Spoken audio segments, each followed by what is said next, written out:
È un grande dolore, sì. Un dispiacere immenso. No. Cioè, mi dispiace, abbiamo un dispiacere doppio noi.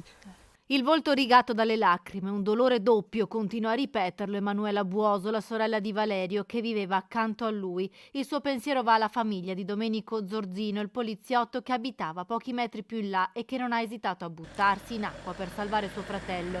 Emanuela pensa alla moglie e al figlio di Domenico. Che ci dispiace molto, abbiamo un dolore doppio.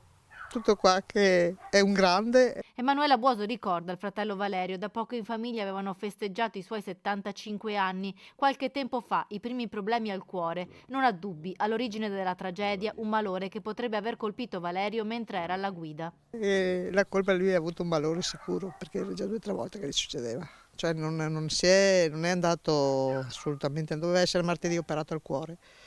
Sicché, cioè, del malore siamo sicuri.